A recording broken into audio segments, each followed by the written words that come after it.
Biografi Jalaluddin Rumi, penyair sufi legendaris Persia. Bang Mes akan mengajak sahabat ke suatu negeri yang disebut Persia, kini bernama Iran.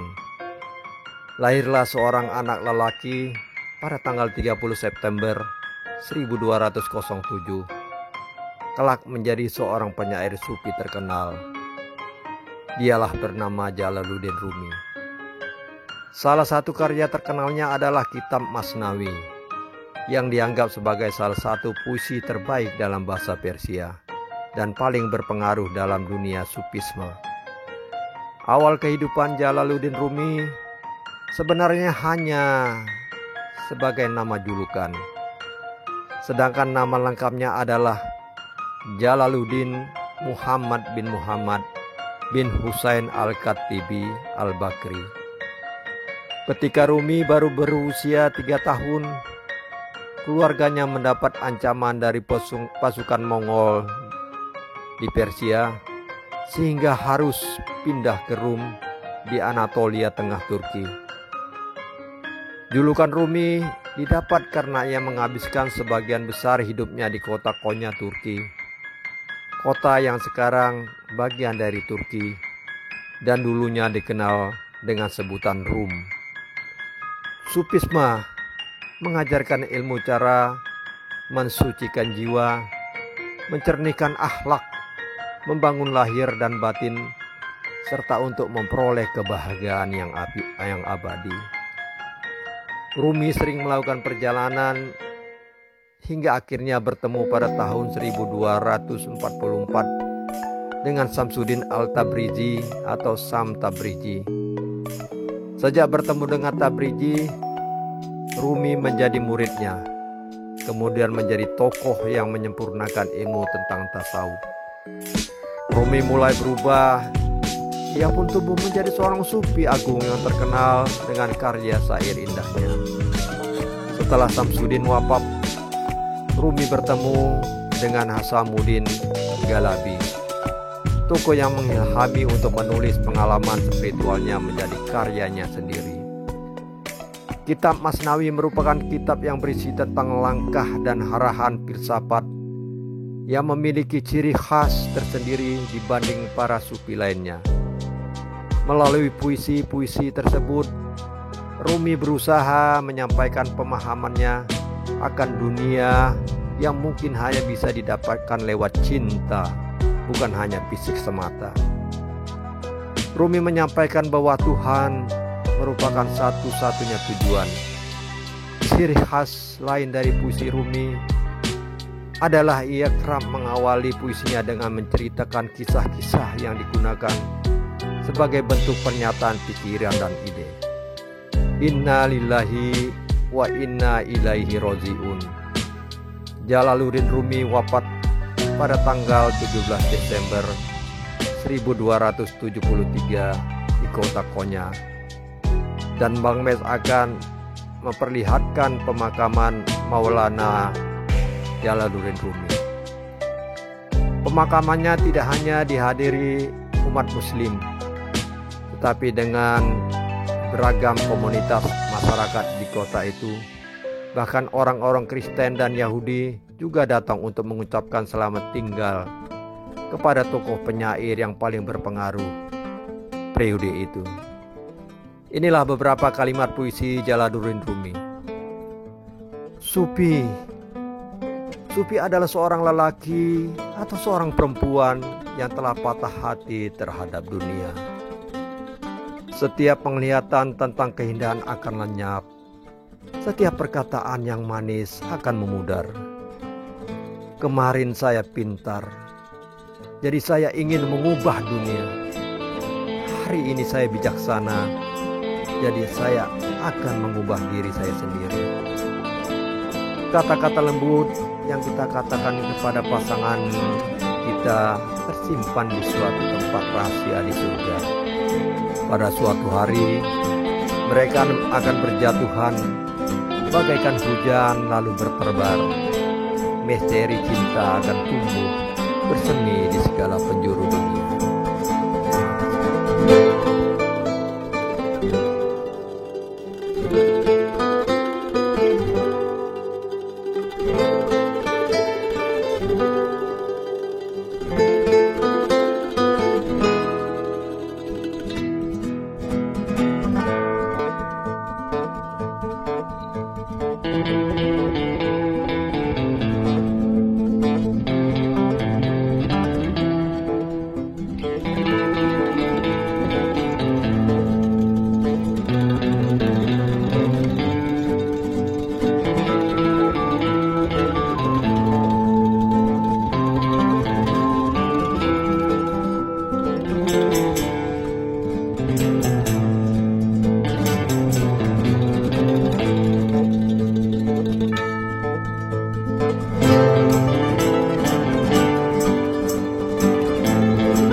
Sahabat, sekarang kita berada di Selat Bosporus untuk menikmati indahnya benua Asia dan Eropa sekaligus. Turki termasuk salah satu negara yang dianugerahi banyak keistimewaan. Di negara ini banyak kisah sejarah yang terjadi, seperti perebutan kota Konstantinopel yang akhirnya berhasil ditaklukkan oleh Sultan Muhammad Al-Fatih. Dan ia memiliki Selat Bosporus sebagai salah satu pintu masuk untuk melakukan serangan dalam penaklukan Konstantinopel. Konstantinopel lalu berganti nama menjadi Istanbul dan kini menjadi kota terpadat di Turki karena kota ini merupakan pusat perekonomian, budaya, dan sejarah. Selain itu, kota ini juga didatangi banyak wisatawan dari seluruh penjuru dunia setiap tahunnya. Hanya dalam hitungan beberapa langkah, kita sudah berada di benua Asia maupun benua Eropa. Selat ini memiliki panjang 30 km dengan lebar maksimum 3.700 meter dan lebar minimumnya 750 meter. Kedalaman Selat Bosporus sekitar 36 meter sampai dengan 124 meter. Ada 2 jembatan terkenal selain beberapa jembatan lainnya yang selain berfungsi sebagai ikon wisata kota di Istanbul, juga sebagai jalur penghubung masyarakat Turki di bagian Asia dan Eropa. Ada jembatan Bosporus yang memiliki panjang 1074 dan jembatan Fatih Sultan Mehmed yang dibangun pada tahun 1988. 15 tahun setelah dibangunnya jembatan Bosporus pada tahun 1973, jembatan Fatih Sultan Mehmed lebih panjang jembatan Bosporus daripada jembatan Bosporus, yaitu 1090 meter. Selain menghubungkan benua Asia dan Eropa, Selat Bosporus juga merupakan tempat pertemuan air laut Marmara dan Laut Hitam. Selat Bosporus adalah saksi bisu perubahan zaman dan peradaban, mulai dari masa Romawi, Bizantium, Ottoman, Republik Turki, dan di atas selat ini, di jembatan Bosporus, dan Bosporus akan tetap setia menjadi saksi sejarah di tahun-tahun mendatang. Terima kasih.